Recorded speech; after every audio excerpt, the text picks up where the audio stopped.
अस्सलाम वालेकुम, मैं हूं इकबाल सहर और आप देख रहे हैं रियल न्यूज़ वर्ल्ड। ये तो आप जान ही चुके हैं कि अफ़गानिस्तान में तालिबान ने महज 10-11 दिनों में पूरे अफ़गानिस्तान पर कब्ज़ा कर लिया। तालिबान ने जिस तेज़ी के साथ सूबाई दारुल हुकूमतों को फतह किया, यहाँ तक कि काबुल तक जा पहुँचे, इस बात ने अमेरिका और बरतानिया समेत पूरी दुनिया को वर्ताए हैरत में डाल दिया। इस वीडियो में हम ये जानने की कोशिश करेंगे कि इस वक्त तालिबान पूरी दुनिया का तने तनहा मुकाबला कर रहे हैं या इनका साथ देने वाला कोई मुल्क भी मौजूद है। एक तरफ अमेरिका और उसके हवारी तालिबान पर बेजा पाबंदियां लगा रहे हैं, तो दूसरी तरफ रूस और चीन भी तालिबान की हिमायत में बोल रहे हैं। इससे पहले कि हम रूस और चीन की बात करें, यहाँ बताते चलें कि तालिबान तर्जुमान ज़बीहुल्लाह मुजाहिद ने कहा है कि हम पूरी दुनिया के साथ दोस्ताना ताल्लुकात कायम करना चाहते हैं, मगर मुदाखलत के ख़िलाफ़ हम उठ खड़े होंगे। तालिबान जिस मुनज़्ज़म अंदाज में आगे बढ़ रहे हैं और दुनिया के चैलेंजेस को सामने रखते हुए दुनिया के सवालों के जवाब दे रहे हैं, इससे पूरी दुनिया उनका एतराफ़ भी कर रही है। यहाँ हम आपको ये भी बताते चलें कि तालिबान ने अमरीकी फ़ौजियों की बायोमेट्रिक डिवाइसेस अपने कब्ज़े में ले ली हैं। ये वो डिवाइसेस हैं जिनमें अमरीकी फ़ौजियों और उनका साथ देने वाले अफ़गान फ़ौजियों का हसास डेटा मौजूद है। यकीनी तौर पर अमरीका के लिए ये तशवीशनाक बात है। अमेरिका ने अगरचे कहा है कि तालिबान इन डिवाइसेस को ख़ुद चेक नहीं कर पाएंगे, लेकिन उन्होंने ये ख़दशा ज़रूर ज़ाहिर किया है कि हमसाया ममालिक इस सिलसिले में उनकी मुआवनत कर सकते हैं। तो आइए अब बात करते हैं रूस और चीन की कि वो तालिबान के हवाले से क्या कह रहे हैं।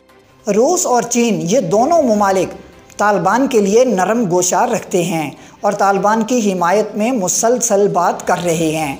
अगरचे आगे चलकर तुर्की, मुत्तहिदा अरब अमारात और पाकिस्तान भी तालिबान की खुलकर हिमायत कर सकते हैं। पहले बात करते हैं रूस और चीन की। वाज़ेह रहे कि ये वो दो ममालिक हैं जिनसे अमेरिका की मुखासमत भी चल रही है। तालिबान की तरफ से हाल ही में चीन को अफ़गानिस्तान में तरक्याती कामों की पेशकश की गई है।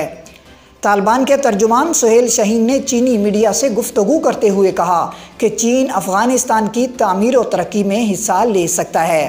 सुहेल शाहीन का मज़ीद कहना था कि चीन अफ़गानिस्तान में मुस्तक़बिल के तरक्याती मंसूबों पर काम कर सकता है। दूसरी जानिब चीन न सिर्फ ज़ाती तौर पर तालिबान की हिमायत कर रहा है, बल्कि चीन की वज़ारत ख़ारजा ने गुज़िश्ता रोज़ बरतानवी वज़ारत ख़ारजा से कहा है कि तालिबान पर पाबंदियाँ लगाने के बजाय उन्हें हुकूमत बनाने में मदद फराहम की जाए। चीन के वज़ीर ख़ारजा वांग यी और बरतानवी वज़ीर ख़ारजा डोमिनिक राब का टेलीफोनिक रब्ता हुआ है। इस मौका पर चीनी वज़ीर ख़ारजा ने कहा कि आलमी बरादरी अफ़गानिस्तान पर दबाव डालने के बजाय उसकी मदद करे। उन्होंने कहा कि अफ़गानिस्तान में सूरत हाल गैर मुस्तहकिम और गैर यकीनी है। आलमी बरादरी की मदद और हिमायत अफ़गानिस्तान में इस्तेहकाम लाने में मददगार साबित होगी। इधर रूसी वज़ारत ख़ारजा की तर्जुमान ने ब्रीफिंग में कहा कि तालिबान तेज़ी से अमन बहाल कर रहे हैं और मुज़ाकरात पर आमादा नज़र आते हैं। वो ख़वातीन के हुकूक़ और शहरियों के मफादात पर गौर के लिए भी तैयार हैं। रूसी वज़ारत ख़ारजा की तर्जुमान मारिया ज़खरूफ़ा का प्रेस ब्रीफिंग में कहना था कि तालिबान ख़वातीन के हुकूक़ और शहरियों के मफादात पर गौर के लिए तैयार हैं। एक सवाल के जवाब में तर्जुमान ने काबुल से रूसी सफारती अमले को निकालने की तरदीद करते हुए कहा कि सफारती अमले और शहरियों को अफ़गानिस्तान से निकालने का कोई इरादा नहीं है। ताहम जो रूसी अफ़गानिस्तान से निकलना चाहें उनके लिए चार्टर्ड तैयारों का मंसूबा मौजूद है।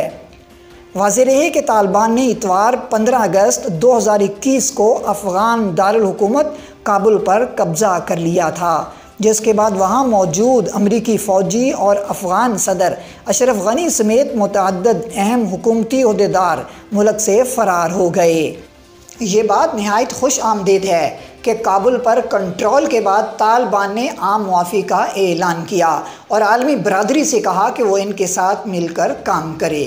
मज़ीद अपडेट के लिए हमारे साथ वाबस्ता रहें। अगर आपने हमारे चैनल को सब्सक्राइब नहीं किया तो कर दीजिए ताकि हमारी नई वीडियोस आप तक बर वक्त पहुँच सकें।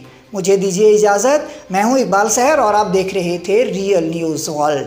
اسلام زندہ باد، پاکستان پائندہ باد۔